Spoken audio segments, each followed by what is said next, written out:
the Blue Mountains.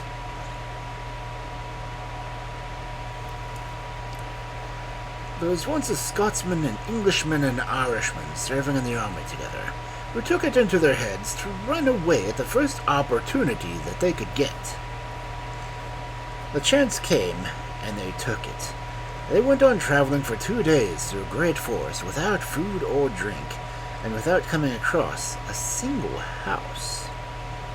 And every night they had to climb up into the trees through fear of wild beasts that were in the wood. On the second morning, the Scotsman saw from the top of the tree a great castle far away. He said to himself that he would certainly die if he stayed in the forest without anything to eat but roots and grass, which would not keep him alive for very long. As soon as then got down from the tree, he set off towards the castle, without so much as telling his companions that he had seen it at all. Perhaps it was the hunger, and they wanted the suffering to change their nature so much that one did not care what came of the other, if he could save himself. He traveled on most of the day, so that it was quite late when he reached the castle, and, to his great disappointment, found nothing but closed doors, no smoke rising from the chimneys. He thought there was nothing for it but to die after all, and had laid down beside the wall, when he heard a window being opened right above him. At this he looked up, and saw the most beautiful woman he had ever set his eyes upon. "Oh, it is fortune that has sent me to you," he said. "It is indeed," she said. "What are you in need of, or what has sent you here?" "Necessity," he said. "I'm dying for want of food and drink." "Come inside, then," she said. "There are plenty of both here." Accordingly, he went in to where she was, and she opened a large room for him, where he saw a number of men lying asleep.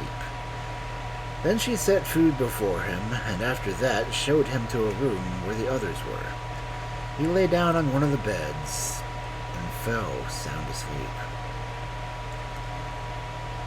Now we must go back to the two that he left behind in the wood. When nightfall and the time of the wild beasts had come upon these, the Englishman happened to climb up to the very same tree on which the Scotsman had got sight of the castle, and as soon as day began to dawn, the Englishman looked to 4 quarters of heaven, and what did he see but the castle too? Off he went without saying a word to the Irishman, and everything happened to him, just as it had done the Scotsman. The poor Irishman was now alone all himself, and he did not know where the others had gone off to, so he stayed just where he was, very sad and miserable. When night came, he climbed up into the same tree as the Englishman had done on the night before. As soon as day came, he also saw the castle, and set out towards it. But when he reached it, he could see no signs of fire or living being without it. Before long, however, he heard the window open above his head, and looked up, and beheld the most beautiful woman he had ever seen. He asked if she could give him food and drink, and she answered kindly and heartily that she could, if only he would come inside. This he did very willingly, and she set before him food and drink that he had never seen before. In the room there was a bed, with diamond rings hanging at every loop on the curtains, and everything that was in the room besides astonished him so much that he actually forgot that he was hungry. When she saw that he was not eating at all, she asked him what he wanted yet, to which he replied that he would either eat nor drink till he knew who she was, or where she came from, or who had put her here. "I shall tell you that," she said. "I am an enchanted princess, and my father has promised that the man who releases me from my spell shall have 1/3 of his kingdom while he is alive, and the whole of it after he is dead, and marry me as well. If I ever saw a man look like me to do this, you are the one. I have been here for 16 years now, and no one has ever come to the castle or has asked me who I was, except for yourself. Every other man that has come, so long as I've been here, lies asleep in the big room down there." "Tell me then," said the Irishman, "what is the spell that has been laid upon you, and how can you be freed from it?" "There is a little room there," said the princess, "and if I could get a man to stay in it from 10 o'clock till midnight for 3 nights on end, I should be freed from the spell." "Well, I'm the man for you then," he said. "I'll take a hand on it." Thereupon she brought him a pipe and tobacco, and he went into the room. But before long he heard a hammering and knocking on the outside of the door, and was told to open it. "I won't," he said. The next morning the door came flying in, and those outside along with it. They knocked him down and kicked him and knelt on his body till he came to midnight. But as soon as the cock crowed, they all disappeared. The Irishman was little more than alive by this time. As soon as daylight appeared, the princess came and found him lying full length on the floor, unable to speak a word. She took a bottle and rubbed him from head to foot with something from it, and thereupon he was as sound as ever. But after what he had got that night, he was very unwilling to try a second time. The princess, however, entreated him to stay, saying that the next night would not be so bad, and in the end he gave in, and he stayed. When it was nearing midnight, he heard them ordering him to open the door, and there were 3 of them for every one that had been there the previous evening. He did not make the slightest movement to go out to them, or to open the door, but before long they broke it up, and went on top of him. They laid hold of him and kept throwing him between them up until the ceiling, and jumping above him until the cock crowed, and then they all disappeared.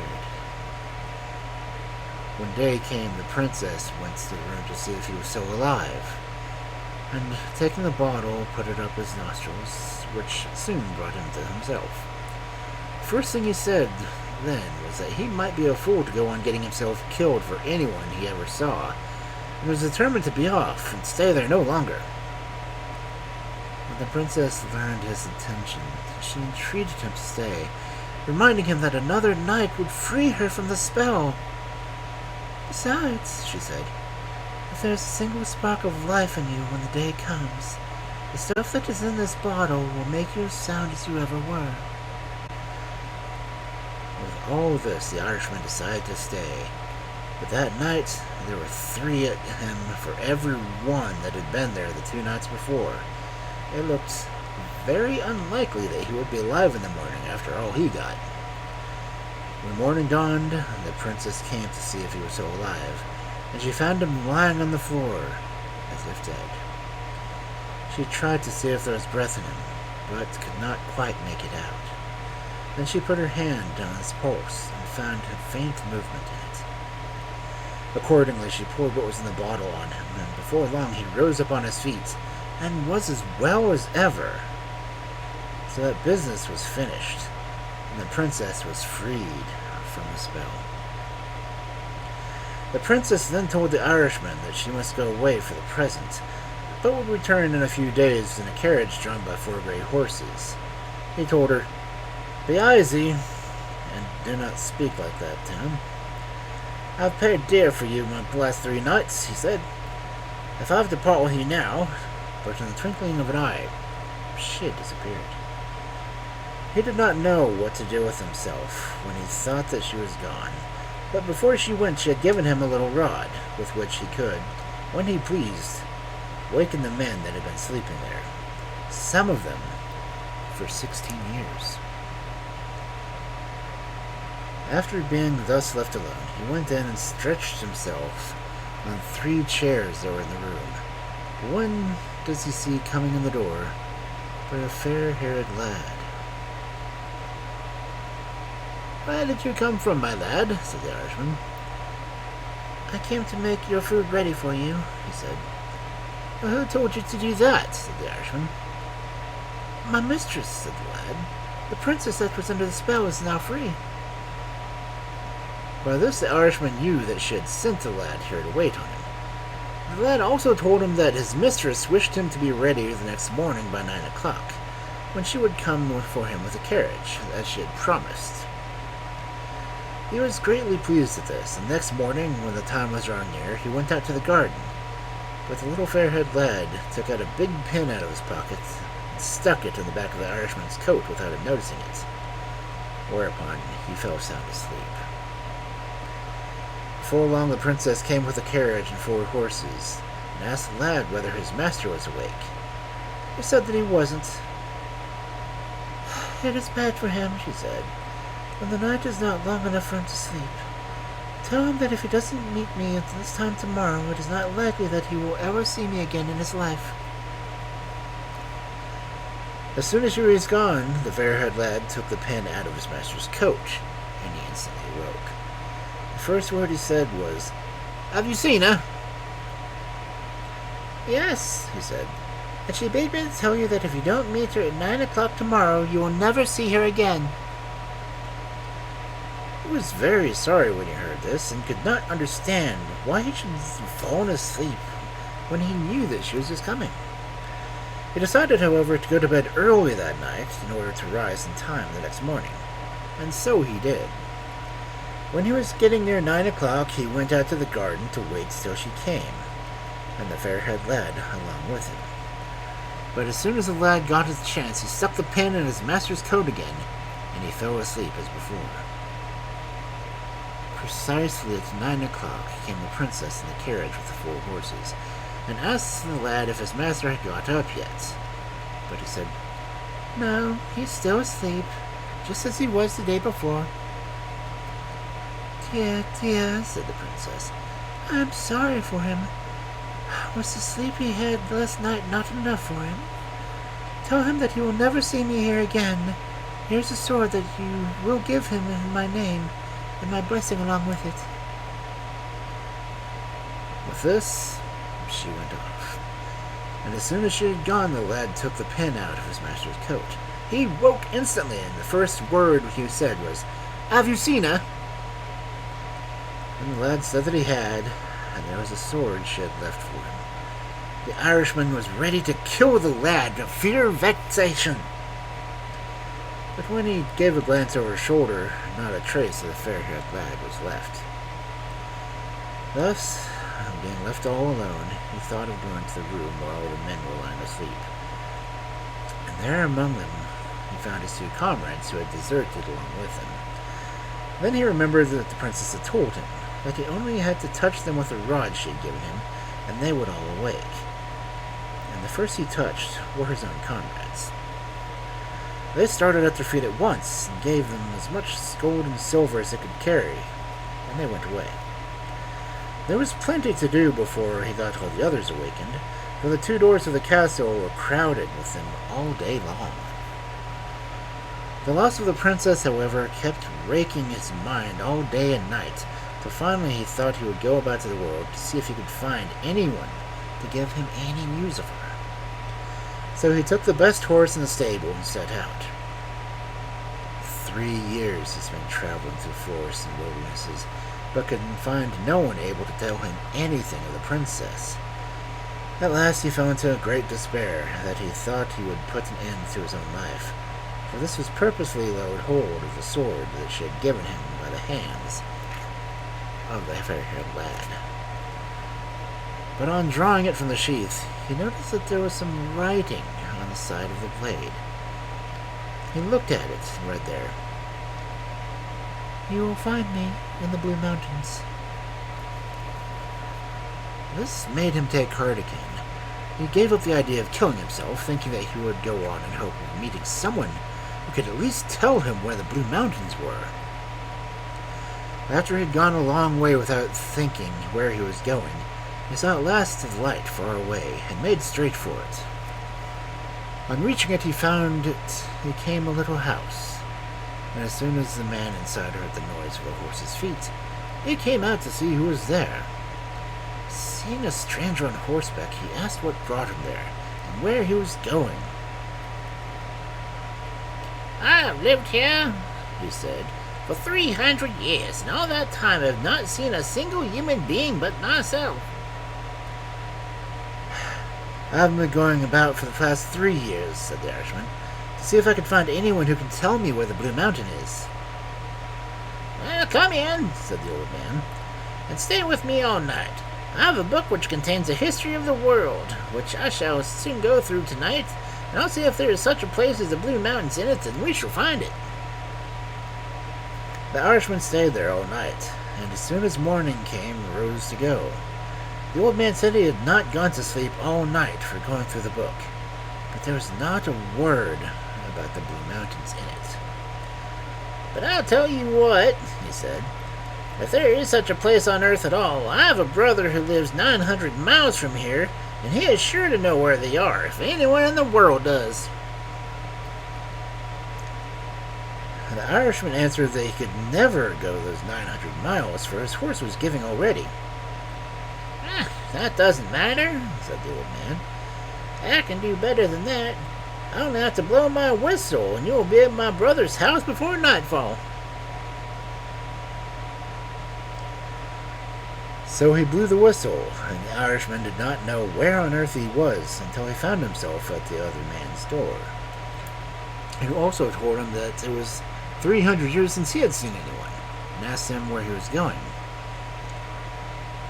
"I'm going to see if I can find anyone that can tell me where the Blue Mountains are," he said. "If you stay with me tonight," said the old man, "I have a book of the history of the world, and I shall know where they are before daylight, if there is such a place." He stayed there all night, but there was not a word in the book about the Blue Mountains. Seeing that there was rather cast down, the old man told him that he had a brother 900 miles away, and that if information could be got about anyone, it would be from him.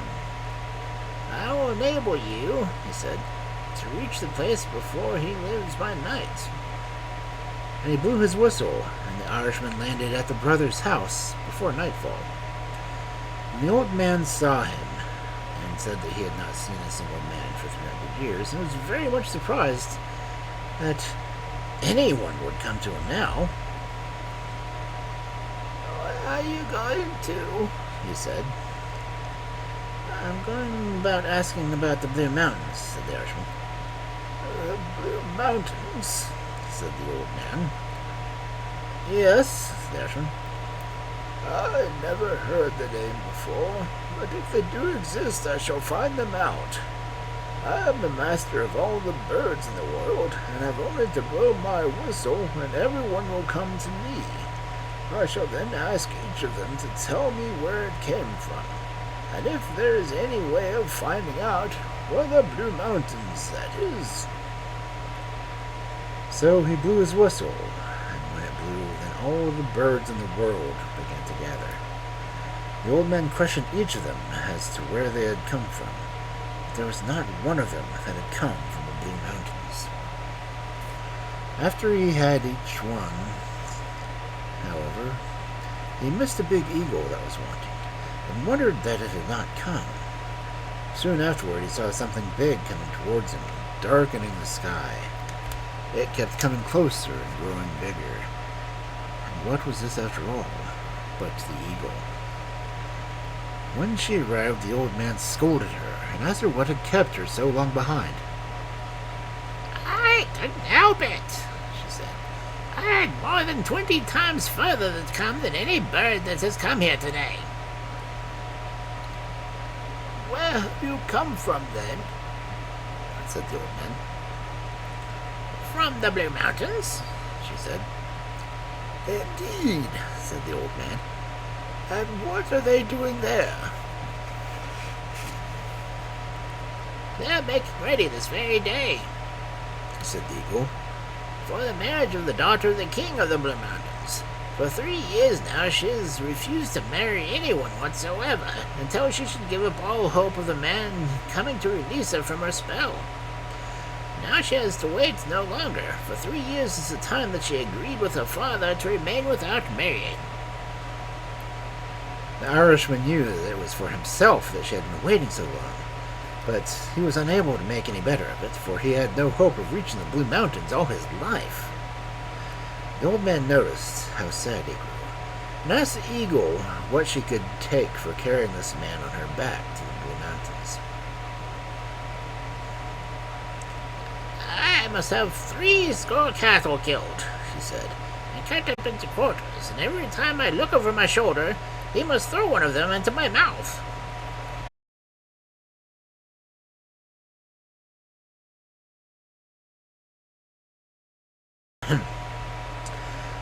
As soon as the Irishman and the old man heard her demand, they went out hunting. Before evening they had killed 80 cattle. They made quarters of them, as the eagle told them, and then the old man asked her to lie down till they could get it all heaped up on her back. First of all, though, they had to get a ladder of 14 steps to enable them to get onto the eagle's back. Then they piled up the meat as well they could. Then the old man told the Irishman to mount, and to remember to throw a quarter of beef to her every time she looked around. He went up, and the old man gave the eagle the word to be off, which she instantly obeyed, and every time she turned her head, the Irishman threw a quarter of beef into her mouth.